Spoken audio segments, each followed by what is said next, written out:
Praise the lord. ఈరోజు దేవుని వాక్యం సమూయేలు 2వ గ్రంథము 7వ అధ్యాయం 18వ వచనం నుంచి చూద్దాము. దావీదు రాజు లోపల ప్రవేశించి యెహోవా సన్నిధిని కూర్చుండి ఈలాగున మనవి చేసెను.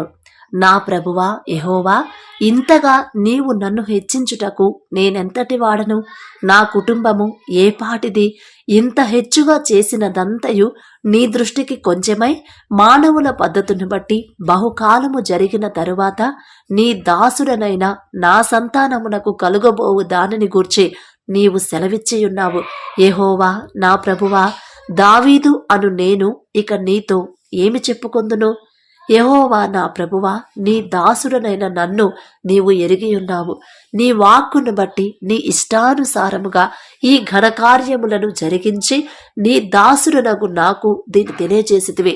ఇక్కడ ఈ 7వ అధ్యాయంలో 18వ వచనం నుంచి లాస్ట్ వరకు చదివితేనండి ప్రతి ఒక్క వచనంలో కూడా నీ దాసుడను నీ దాసుడను నీ దాసుడను అని చెప్తాడు. కానీ ఆ మాట చెప్పేదెవరు? దావీదు రాజు. ఆయన రాజు స్థానంలో ఉన్నాడు. ఒక రాజు, ఒక సామ్రాజ్యానికి రాజు. ఒక సామ్రాజ్యం కాదండి, తండ్రి చిత్తంలో అనేక సామ్రాజ్యాలు, అనేక రాజ్యాల మీద రాజు దావీదు. కానీ దేవుని దగ్గరకు వచ్చి ఏమని చెప్తున్నాడు? నేను ఒక రాజునయ్యా, నేను దావీదు అనే రాజుని అని చెప్తున్నాడా? అలా చెప్పట్లేదండి. నేను దాసుడను, నీ దాసుడను, నీ దాసుడను. అది అందుకే ప్రతిరోజు మనం వాక్యంలో చెప్పేది. మనం ఎంత సంపాదించినా, ఎంత మంచి పొజిషన్లో ఉన్నా, ఎంత పేరు ప్రతిష్టలు మనకు వచ్చినా, ఎంత మంచి శాలరీ మనం సంపాదిస్తున్నా కూడా గర్వం, అహంకారం అనేది మనకు రాకూడదంట. ఇక్కడ అందుకే దావీదు బాల్యంలో ఉన్నప్పటి నుంచే తండ్రి కాపుదల దావీదుకు ఉంది. దావీదు చేపట్టుకున్నాడు. బాల్యంలో ఉన్నప్పుడే, బాలుడుగా ఉన్నప్పుడే హెచ్చించాడు తండ్రి, రాజు చేశాడు. మరి పెద్ద వయసు పెరిగిన తర్వాత కూడా మరి దేవునికి దూరం అయ్యాడా? ఈ నా బలంలో నా శక్తులు అనుకున్నాడా? అనుకోలేదు. నీ దాసుడునయ్యా, నీ దాసుడునైనా నేను 28వ వచనంలో యెహోవా నా ప్రభువా, మేలు దయచేయుదునని నీవు నీ దాసుడునైన నాకు సెలవిచ్చుచున్నావే. నీవు దేవుడవు గనుక నీ మాట సత్యము. దయచేసి నీ దాసుడనైన కుటుంబము, దయచేసి 29వ వచనం అండి లాస్ట్. దయచేసి నీ దాసుడనైన నా కుటుంబము నిత్యము నీ సన్నిధిని ఉండునట్లుగా దానిని ఆశీర్వదించము. యెహోవా నా ప్రభువా, నీవు సెలవిచ్చి ఉన్నావు.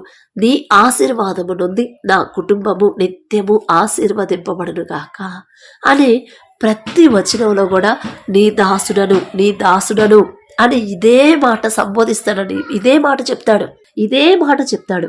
ఎందుకంటే మనకు అలవాటు అవ్వాలి, మనం నేర్చుకోవాలి. మనం ఒక కంపెనీలో మేనేజర్ అయి ఉండొచ్చు, మనం ఒక కంపెనీకే CEO అయి ఉండొచ్చు, ఒక కంపెనీని స్టార్ట్ చేసి ఉండొచ్చు. కానీ అది దేవుని ఆలోచన.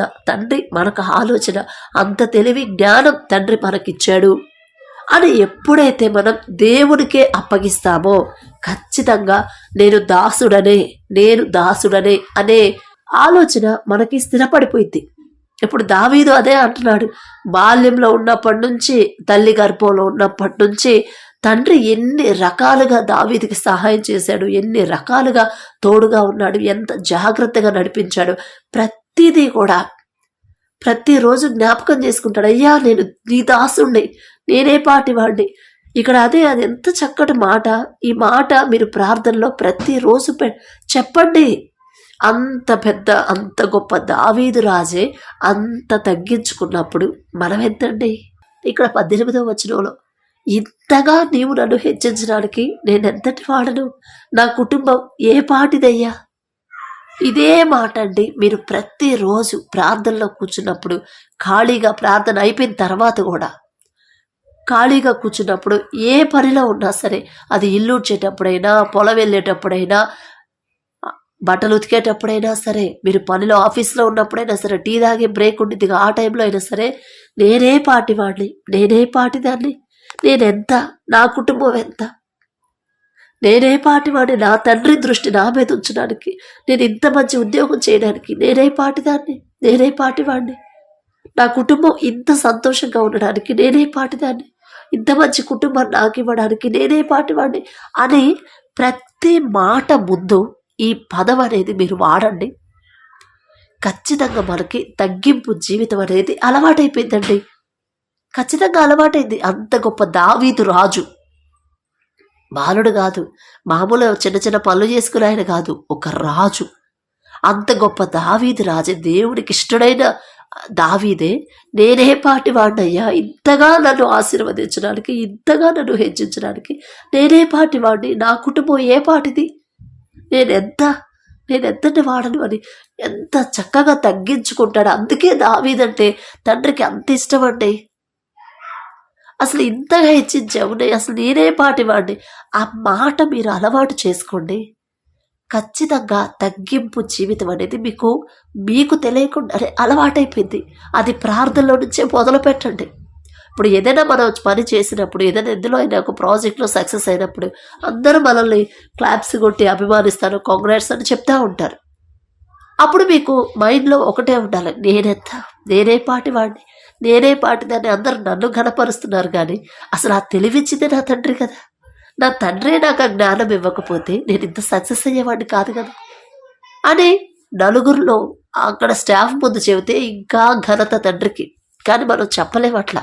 మనమే తృప్తి పడతా ఉంటాం, అరే నేను ఇంత కష్టపడ్డాను కదా, అందుకే నాకు మరి ఇంత మంచి పేరు వస్తుందిలే, మరి నేను ఎంత కష్టపడకపోతే నేను ఈ పొజిషన్లో ఉన్నాను, ఎంత కష్టపడకపోతే మరి ఈ ప్రాజెక్ట్ సక్సెస్ అయింది అని మన గురించి మనం పడ్డ కష్టమే గుర్తు చేసుకుంటాం. కానీ అసలు ఆ జ్ఞానం, ఆ కష్టపడే శక్తి, ఆ తెలివి, ఆ బలము, శక్తి, మంచి ఆరోగ్యం ఇచ్చిన తండ్రి గురించి మనం మర్చిపోతాం. అలా ఎప్పుడూ చేయొద్దండి. అసలు అటువంటి ఆలోచన రానివ్వద్దు. నా తండ్రి నాకు తోడుగా ఉన్నాడు కాబట్టి నేను ఈ పొజిషన్లో ఉన్నా, నా తండ్రి నాకు తోడుగా ఉన్నాడు కాబట్టి ఈ పని నేను చక్కగా చేయగలిగాను, నా తండ్రి నాకు ముందున్నాడు కాబట్టి ఈ ప్రాజెక్ట్ సక్సెస్ అయింది, నా తండ్రి నాకు తోడుగా ఉన్నాడు కాబట్టి, నా తండ్రి నాకు ఆ తెలివి ఇచ్చాడు కాబట్టి, నా తండ్రి నా మీద జాలి పడ్డాడు కాబట్టి నేను ఇంత మంచి ప్రాఫిట్స్, ఇంత పెద్ద కంపెనీని స్థాపించానంటే నా సొంత తెలివి జ్ఞానం కానే కాదు. నా తండ్రి, నేను దాసుడిని, నా తండ్రి పాదాల దగ్గర ఒక దాసుడు నేను. అయినా సరే నా తండ్రి నా మీద జాలిపడి కనికరపడి, నేనే పాటివాడో నాకు తెలుసు, నేనెంత జ్ఞానవంతుడో నాకు తెలుసు, నేనెంత భక్తి గలవాడో నాకు తెలుసు, నా తండ్రికి తెలుసు. అయినా సరే తండ్రి నా మీద జాలిపడి కనికరపడి నాకు ఆ తెలివి జ్ఞానం ఇచ్చి ఇంత మంచి, ఇంత పెద్ద కంపెనీ మొదలు పెట్టేలా నా తండ్రి నన్ను ముందుకు నడిపించాడు అని ప్రతి విషయంలో కూడా మీరు దేవునికి కృతజ్ఞత చెప్పడం అలవాటు చేసుకుంటే ఇక మీకు తిరుగనేదే ఉండదండి. నష్టాలు వచ్చినా కూడా అందులో ధైర్యాన్ని ఇస్తాడు తండ్రి. నష్టాలు రావసలు మన తండ్రే, మనం దారి తప్పిపోతేనే అది నష్టంలో నడిచింది. కానీ మనం జారిపోకుండా ఎప్పుడు దేవుని కాపుదల్లో నేనే పాటివాడిని, నేనెంత, నా భక్తి ఎంత, నేనే పాటివాడిని, నేనెంతటి వాడిని అని ఇదే భావన, ఇదే మాట, ఇదే ఆలోచన మీ మైండ్లో ఉందంటే ఖచ్చితంగా మీరు చేసే పనిలో ఎటువంటి నష్టం కలగనివ్వడు తండ్రి. ఎందుకంటే మనం ఎంత హెచ్చించినా తండ్రి మనం తగ్గింపు మనం తగ్గించుకొనే ఉంటున్నాం కాబట్టి తండ్రికి ఇష్టం. ఇక్కడ దావీదు అందుకే అంత హెచ్చింపబడ్డాడు. ఆ వంశంలో నుంచి యేసుక్రీస్తు వారు తండ్రి కుమారుడు వచ్చాడంటే ఎంత తగ్గించుకున్నాడు, ఎంత తగ్గింపు. అసలు నా నిత్యము నీ సన్నిధిని ఉండునట్లుగా నా కుటుంబాన్ని ఆశీర్వదించి, నిత్యము నీ సన్నిధిని ఉండాలి అంటే దీనికి ఫర్ ఎగ్జాంపుల్ అండి, మా కుటుంబాన్ని తీసుకుందాము. మాకు చెప్పాను కదా, చాలాసార్లు చెప్పాను, ఇల్లు లేదు, ఏదో స్థలం ఉంది. ఆ స్థలం కూడా ఎవరో మధ్యలో వేరే వాళ్ళ మీద ఆధారపడి ఎట్లా ఏదో ఒక దారిలో తండ్రి వచ్చేలా చేశాడు. అది కూడా చిన్న చిన్నగా ఆ అప్పు తీర్చుకుంటా ఉన్నాము. ఇల్లు లేదు, పూరి గుడిసేసుకున్నాము. పూరి గుడిసేసుకున్నా కూడా ఫుల్ వర్షం వచ్చి ఒక గోడ పడిపోయింది, మట్టి గోడ పడిపోయింది. అయినా సరే ఒకటే మంచం, 5గురు ఉన్నాం అందులో కుటుంబ సభ్యులు. ఆ ఒక్క మంచం మీదే 5గురం పడుకోవాలి. ఇల్లు, ఆ పూరి గుడిసి కూడా కారేది, కనీసం ఆ తాటాకులు కూడా కొనలేని పరిస్థితి, ఆర్థిక పరిస్థితి మేము చిన్నపిల్లలప్పుడు. అయినా సరే ఇంత భయంకరమైన పరిస్థితులు ఉన్నా కూడా మేము ఎప్పుడు హ్యాపీగానే ఉండేవాళ్ళం, ఎప్పుడు సంతోషంగానే ఉండేవాళ్ళం, ఎప్పుడు జోకులు వేసుకొని ఏదో ఒక మాటలు చెప్పుకొని మా నాన్న చిన్న వయసులో జరిగిన అన్ని విషయాలు మాతో షేర్ చేసుకునేవాడు. ఎప్పుడు సంతోషంగానే. మా అమ్మ అయితే ఎప్పుడు నవ్వుతూనే ఉంటుంది. అందరూ అడిగేవాళ్ళు, ఎందుకు అమ్మాయి ఎప్పుడు నవ్వుతూనే ఉంటారు, మీకు ఇక ఏం బాధలు ఉండవు అమ్మాయి, ఆ ఇల్లు అట్ట పెట్టుకున్నారు, కనీసం గోడ కట్టుకోవాలన్న ఆలోచన కూడా లేదా, అరే అది ఎట్టగట్టాలి, ఇల్లు ఎట్టగట్టాలని ఆలోచన చేయకుండా ఎప్పుడు ఇట్లా అంత సంతోషం ఎట్టుంటారమ్మాయి అనేవాళ్ళు చుట్టుపక్కల. అదే తండ్రి ఇక్కడ దావీదు గారు 29వ వచనంలో చెప్తున్నారు, నిత్యము నీ సన్నిధి నా కుటుంబంలో ఉండాలి, అలా ఆశీర్వదించు అని అడుగుతున్నాడు. మనం అడిగే విధానం, అసలు మనకి ఏది అవసరం అది అడగాలి. లోకపరమైంది మనకు వద్దండి. మనం తండ్రి కృప చొప్పున, తండ్రి సన్నిధి, తండ్రి ప్రేమ, తండ్రి కాపుదల మనకు ఉండాలి తోడుగా అని అడగండి. ఎన్ని బాధలున్నా సరే, ఎన్ని కష్టాలున్నా సరే, ఎప్పుడు సంతోషంగానే ఉంటాం. ఇప్పటికైనా సరే పెళ్ళయింది, మ్యారేజ్ అయింది, నాకు 2 పిల్లలు పుట్టారు, అయినా సరే ఇప్పుడు నేను అమ్మ వాళ్ళ దగ్గరికి వెళ్ళానంటే, నేను మా నాన్న కలిసామంటే 1 గంట, గంటన్నర, 2 గంటలు దేవుని గురించే మాట్లాడుకుంటాం ఇంట్లోనే. దేవుని గురించే 2 గంటలు మాట్లాడాల్సిందే.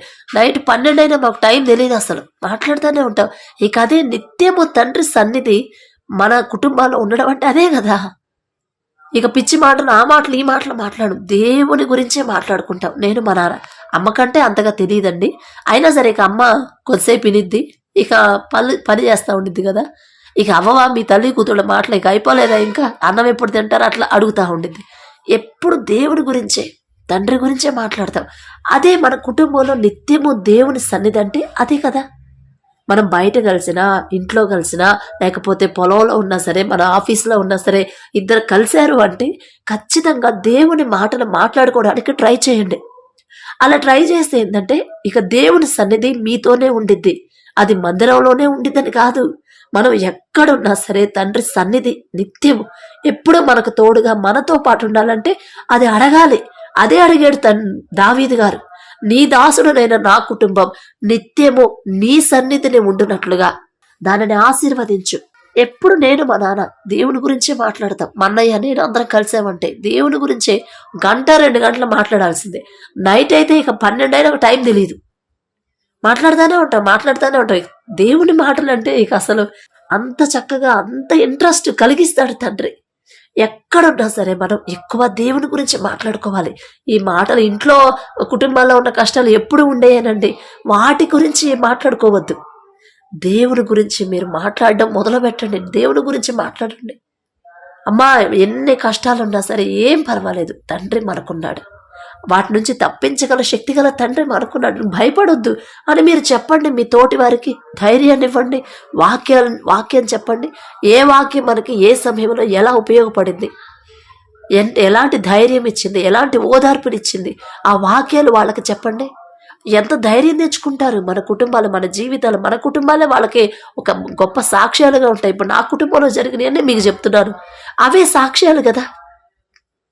మేము పూరి గుడిసెలో ఉన్నా మేము ఏడవలేదు, మాకు ఇల్లు లేదే, అందరు ఇల్లు కట్టుకుంటున్నారు, అందరే పెంకుటిల్లో, లేకపోతే డాబాలో, లేకపోతే ఏదో ఒక కనీసం సిమెంట్ రాయితో కట్టుకునే ఆర్థిక పరిస్థితి కూడా మాకు లేదు. అలాంటి పరిస్థితిలో నుంచి ఇప్పుడు తండ్రి క్రమక్రమంగా ఆశీర్వదించి ఇప్పుడు చక్కగా ఇల్లు కట్టుకొని చుట్టూరు ప్రహరీ, ఇప్పుడే కాదులేండి, ఒక 10 సంవత్సరాల క్రితమే ఇల్లు కట్టి చుట్టూరు ప్రహరీ కట్టేసుకున్నాము, టైల్స్ వేయించుకున్నాం. దేవుడి కృపను బట్టి మేము అడగలేదు, అయ్యా మేము ఈ కావాలి, అది కట్టాలి, ఇది కట్టాలి, మేము అడగలా. తండ్రి ఏర్పాటు చేశాడు. ఒక్కొక్కటి ఏర్పాటు చేసుకుంటూ వచ్చాడు. ఎందుకంటే ఎక్కువ శాతం మేము దేవుడి గురించే మాట్లాడుకుంటాం. ఎక్కువ శాతం సంతోషంగా ఉండడం ట్రై చేస్తాం. ఉన్నంతలోనే సంతోషంగా ఉండడానికి, సంతృప్తి పడడానికి ట్రై చేస్తాం. అది తండ్రికి నచ్చిన పని కదా. అప్పుడు మన హృదయాంతరంగాన్ని బట్టి తండ్రి వీళ్ళకి ఉన్నా సంతోషంగానే ఉంటున్నారు, లేకపోయినా సంతోషంగానే ఉంటున్నారు కదా, ఇక ఇట్లా ఎందుకు ఉంచాలి నా బిడ్డలని ఆశీర్వదించాడు తండ్రి. ఇప్పుడు అందరికి ఆశ్చర్యం, అసలు మీరు ఎలా కట్టారు, మీ పెళ్ళిళ్ళు ఎలా చేశాడు మీ నాన్న, ఇప్పుడు కూడా వాళ్ళ ఆశ్చర్యం. ఎందుకంటే చుట్టూ అందరికీ తెలుసు ఆర్థిక పరిస్థితి, అప్పులు, ఆర్థిక ఇబ్బందులు, ఇల్లు సరిగా లేదు, పని సరిగా లేదు, ఎలా మీ నాన్న ఎట్లా సంపాదిస్తాడు, మీ పెళ్ళిళ్ళు ఎలా చేస్తాడు మేము చూస్తాం, మీ చదువులు ఎలా చదివిస్తాడు మేము చూస్తానే వాళ్ళ కళ్ళ ముందే మమ్మల్ని నిలబెట్టాడు. నాన్న ఆ మాటలు చెప్తే కాస్త బాధపడేవాడు, వదిలేసేవాడు, మళ్ళీ మేము హ్యాపీగానే ఉండేవాళ్ళం. అయ్యే పట్టుకొని గంటలు ఆలోచించి వాళ్ళు కట్టుకుంటారు, వీళ్ళు కట్టుకుంటారు, మా పరిస్థితి అని ఎప్పుడు ఆలోచించుకోలేదండి. దేవుని చిత్తం తండ్రి ఎప్పుడు కృప చూపిస్తే అప్పటి వరకు మేము హ్యాపీ. మా అమ్మ అయితే ఎప్పుడు సంతోషంగానే ఉంటుంది, ఎప్పుడు నవ్వుతూనే ఉంటుంది, ఎప్పుడు జోకులేస్తూనే ఉంటుంది. అవి ఏదో ఎప్పుడు నవ్వుతూనే ఉంటాయి. ఒక 10 నిమిషాలు బాగా కోపంలో ఉన్నప్పుడు కానీ, బాగా బాధలో ఉన్నప్పుడు మా అమ్మతో 10 నిమిషాలు మాట్లాడారంటే ఖచ్చితంగా మనసు ప్రశాంతంగా అయిపోయింది. అలాంటి మనసు ఇచ్చాడు తండ్రి. అలా మన కుటుంబాలు ఉండాలంటే దేవుని నుండి మనం దేని గురించి మనం అడగాలి. అసలు మనకి ఏది అవసరమో మనకు తెలియదు, కానీ తండ్రి తెలుసుకునే అవకాశం ఇచ్చాడు. అయ్యా, నిత్యము నీ సన్నిధి నా కుటుంబంలో ఉండాలి, నా కుటుంబం నిత్యము మీ సన్నిధిలో ఉండాలి అని ప్రార్థన చేద్దాం. ఖచ్చితంగా తండ్రి మన కుటుంబంలో తండ్రి సన్నిధి ఉంచుతాడు ఎల్లప్పుడూ. కాబట్టి అందరూ కళ్ళు మూసుకోండి. కృపగల దేవా మీకే స్తోత్రం, రాజాది రాజా మీకు స్తోత్రం, దేవాతి దేవా మీకే స్తోత్రం నా తండ్రి. మరి మీ మాటల చొప్పున నా తండ్రి, మీ దాసుడైన దావీదు రాజుని ప్రభు ఎంత తగ్గించుకున్నాడు నా తండ్రి. నేను ఏ పాటి వాడు, నా కుటుంబం ఏ పాటిని తగ్గించుకున్నాడు, కానీ మేము నా తండ్రి మాకున్న ఈ చిన్న ఈ ఆస్తులు, ఈ పేరు ప్రతిష్ట చూసుకొని ప్రభు తగ్గించుకోలేకపోతున్నాం. మాలో ఉన్న గర్వాన్ని, అహంకారాన్ని తీసివేసి నా తండ్రి దీన మనసు, తగ్గింపు జీవితాన్ని ప్రతి ఒక్కరికి అనుగ్రహించిన ప్రభా. మరి నిత్యము మా కుటుంబాల్లో మీ సన్నిధి ఉండేలా మీ కృప అనుగ్రహించండి. నిత్యము మా కుటుంబాలు మీ సన్నిధిలో ఉండేలా నా తండ్రి మీ కృప అనుగ్రహించండి. మిమ్మల్ని అడిగే అర్హత లేని వాళ్ళం నా తండ్రి, దావీదు గారితో పోల్చుకునే అర్హత లేని వాళ్ళం నా తండ్రి. అయినా ఆశ నా ప్రభా, మాకున్న దాంట్లోనే మేము సంతృప్తిగా ఎలా బ్రతకాలి, ఇదంతా మా సొంత తెలివి జ్ఞానం కాదు నా తండ్రి. మా మీద జాలిపడి, దాసులమైన మా మీద జాలిపడి మాకు దయచేసింది అనే ప్రభా. మరి తగ్గింపు జీవితం, తగ్గింపు ప్రవర్తన, తగ్గింపు మాటలు మాకు అనుగ్రహించమని అడిగే అర్హత, పొందుకునే అర్హత లేని వాళ్ళం. అయినా సరే యేసు నామములో అడుగుచున్నాము తండ్రి, ఆమేన్.